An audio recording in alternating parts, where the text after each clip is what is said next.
30 असणार आहे. त्याच्यामध्ये पुरुष 2,54,883 आणि महिला 2,29,835 आणि इतर 82 मतदार असणार आहेत. याच्यासोबतच पूर्ण महानगरपालिकामध्ये 6 आरओ असणार आहे, म्हणजे निवडणूक निर्णय अधिकारी, आणि त्यांच्या प्रत्येक आरओला 3-3 ARO असणार आहे आणि त्यांच्या अध्यक्षतेखाली नियंत्रणाखाली सगळे नोडल अधिकाऱ्याची टीम असणार आहे. याच्यामध्ये जे आरओ ऑफिसेस आहे ते मनपा विभागीय कार्यालय कुपवाडमध्ये एक आरओ ऑफिस असणार आहे, दुसरा मिरज विभागीय कार्यालयामध्ये असणार आहे, तिसरा बालगंधर्व नाट्यगृहामध्ये असणार आहे मिरज, चौथा प्रभाग समिती क्रमांक 2 मनपा ऑफिस गणेश मंदिराला असणार आहे, 5वा तरुण भारत स्टेडियमला असणार आहे आणि लास्ट अग्निशमन केंद्र मालमंगला या ठिकाणी 6 आर ऑफिस असणार आहे. त्याच्यासोबतच आचारसंहिता कक्ष जे आहे ते तरुण भारत स्टेडियमला असणार आहे. हे सगळे आरओची नियुक्ती करण्यात आलेली आहे, त्याच्यासोबतच AROची नियुक्ती करण्यात आलेली आहे आणि प्रत्येक आरओ ऑफिसमध्ये पुरेशा फर्निचर वगैरेची व्यवस्था एकदम आजपासून सुरू करण्यात आलेली आहे. याच्यासोबतच तक्रार निवारण केंद्र आजपासून आम्ही ॲक्टिवेट करतो आहे. आचारसंहिता कक्ष आजपासून आम्ही ॲक्टिवेट करतो आहे आणि कुठलंही तक्रार वगैरे आलं तर त्याला त्याच्या विविध पद्धतीने ॲड्रेस केली जाईल. त्याच्यासोबतच महानगरपालिका एरियामध्ये FST, SST, VST, VVT हे 4 वेगळ्या प्रकारची टीम आणि प्रत्येक VST, FST 6 टीम करण्यात आलेली आहे. याची संख्या भविष्यात वाढवणार आहे जर कंप्लेंट्स वगैरे वाढला तर. त्याच्यासोबतच मतदार यादीच्या बाबतीत आम्ही 15 म्हणजे काल अंतिम मतदार यादी प्रभागनिहाय प्रसिद्ध केलेली आहे वेबसाईटवर. त्याच्यासोबतच फोटोनिहाय ऑफलाईन पब्लिश केलेले आहे.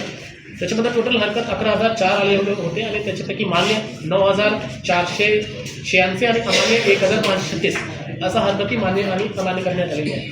मान्य राज्य निवडणूक आयोगाचे जे काही सूचना वगैरे आहे मतदानच्या जे अधिसूचना आहे ते आम्ही 18 तारखेला पब्लिश करणार, प्रसिद्ध करणार. त्याच्यामध्ये विविध पद्धतीने कधी नामनिर्देशनचे काय आहे ते माननीय राज्य निवडणूक आयोगाने ऑलरेडी कालच्या प्रेस कॉन्फरन्समध्ये सांगितलं आहे. ते सेम सांगली महानगरपालिकावर पण अप्लाय होतो आहे. सांगली महानगरपालिका पूर्णपणे मतदान शांतीपूर्वक पार पाडण्यासाठी रेडी आहे आणि आम्ही आम जनतेला पण आवाहन करतो की जास्तीत जास्त संख्येने वोट देऊन महापालिकेच्या मतदानाला सक्सेसफुल व्हावं. आचारसंहिता भंग होऊ नये यासाठी काय नियोजन केले, कशा प्रकारची यंत्रणा सज्ज?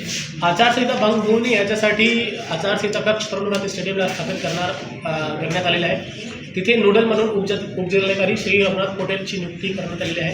त्यांच्यासोबतच त्यांना टीम वगैरे देण्यात आलेलं आहे आणि कुठलीही जर आचारसंहितेचा कंप्लेंट आला तर तक्रार निवारण केंद्राच्या कॉन्टॅक्ट नंबरवर कॉन्टॅक्ट करू शकतात आणि ते कंप्लेंटच्या व्हेरिफिकेशन आम्ही FST, SST आणि VST मार्फत करणार. डिजिटल बोर्डच्या संदर्भात एक चांगला निर्णय घेतला. डिजिटल बोर्डच्या संदर्भात आज सकाळीच त्यावेळेला मक्तेदार सगळे होर्डिंग असोसिएशन आणि सगळे सहाय्यकर्त्यांची मीटिंग घेऊन असा निर्देश देण्यात आलेले आहे. या संध्याकाळपर्यंत सगळे होर्डिंग, सगळे पोस्टर्स, बॅनर्स आणि ज्या ठिकाणी राजकीय पक्ष आणि त्यांचे नाव आहे, सूचना फलक वगैरे असतो किंवा उद्घाटन केलेला बोर्ड असतो ते सगळे कव्हर करण्याचे निर्देश देण्यात आलेले आहे.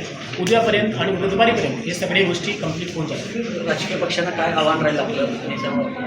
सर्व राजकीय पक्षांना आव्हान राहील की आचारसंहिताचं उल्लंघन करू नये आणि माननीय राज्य निवडणूक आयोग आणि निवडणूक आयोग, केंद्र निवडणूक आयोग यांच्या सूचनाप्रमाणे शांतीपूर्वक मतदानाच्या प्रोसेसमध्ये सहभाग. धन्यवाद.